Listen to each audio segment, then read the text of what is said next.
박모 씨는 개를 좋아했습니다. 하여 집에 들어온 개를 너무 좋아한 나머지 주저없이 바로 잡아먹었습니다. 그런데 개가 사라지고 난 자리에 갑자기 공허감이 밀려왔습니다. 문득 박모 씨는 깨달았습니다. 개를 잡아먹으면 금방 없어지고 말지만 핥아먹었으면 평생을 데리고 있을 수 있다는 사실을 말입니다. 하여 잠깐의 배부름을 위해 평생의 고독을 자처한 자신의 우매함에 눈물을 흘렸습니다. 자, 여러분 현명하게 선택하십시오.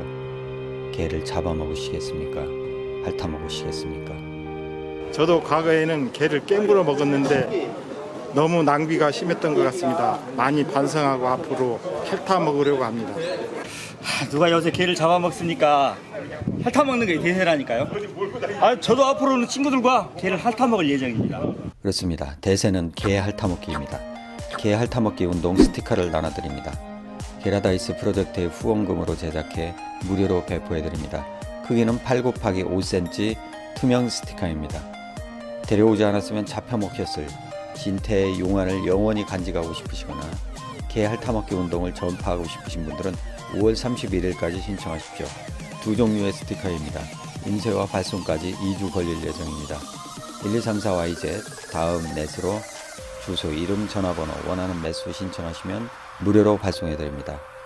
이제 우리도 문명인답게 개를 핥아먹읍시다.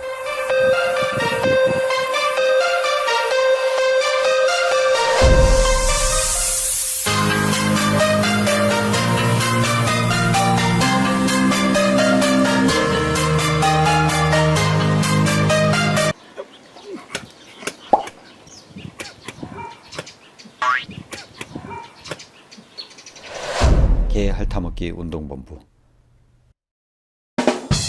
유연한 동물운동의 필요성. 웃음과 재미를 주는 동물보호 활동을 해야 할 필요성을 많이 느낍니다. 일부 동물 애호가들의 과격하고 극단적인 모습을 보며 심각한 우려를 하게 되기 때문입니다.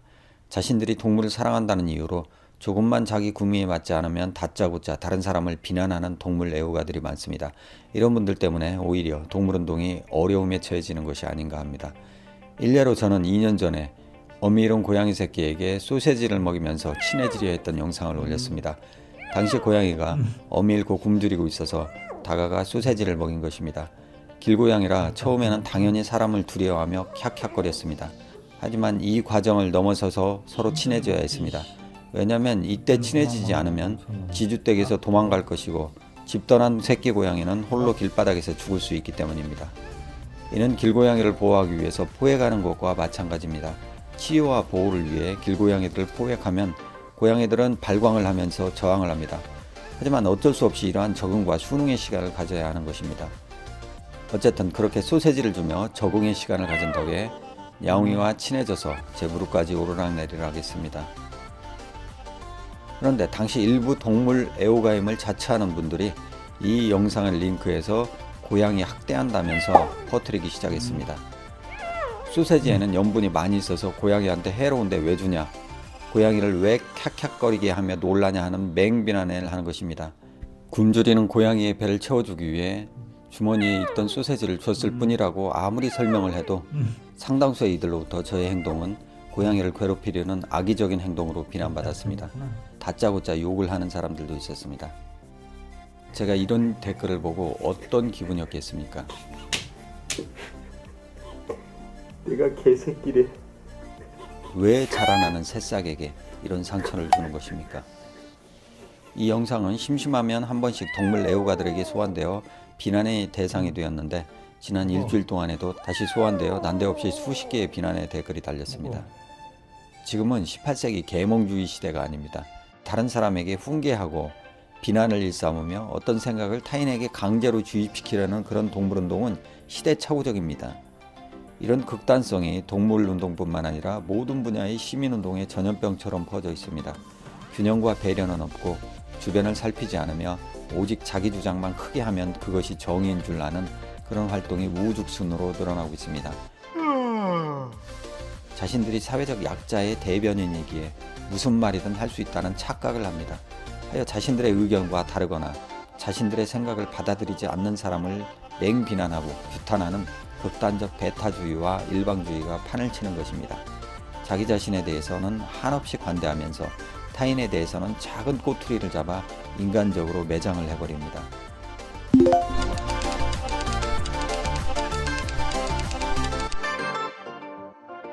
지금이 21세기인지 18세기인지 분간이 안 되는 대목입니다.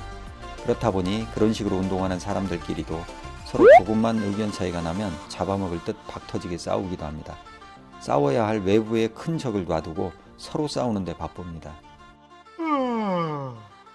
약한 생명을 지키고자 하는 그 순수한 열정과 막중한 사명감이 대책 없는 분노와 증오심으로 변질되니 안함만 못한 활동으로 전락되는 것입니다. 이렇다 보니 프랑스의 혁명가 프랑슈아 드 라로슈코프는 이런 말을 남겼습니다. 우리들의 증오심이 너무 격심하면 그것은 우리들이 미워하는 사람보다 우리 자신을 더 하찮은 사람으로 전락시킨다. 과연 우리가 힘없는 생명을 보호하기 위해 추구하는 가치와 활동이 우리 자신을 더 빛나게 하고 있는지 아니면 우리를 어둠 속으로 빠뜨리고 있는지 뒤돌아봅시다.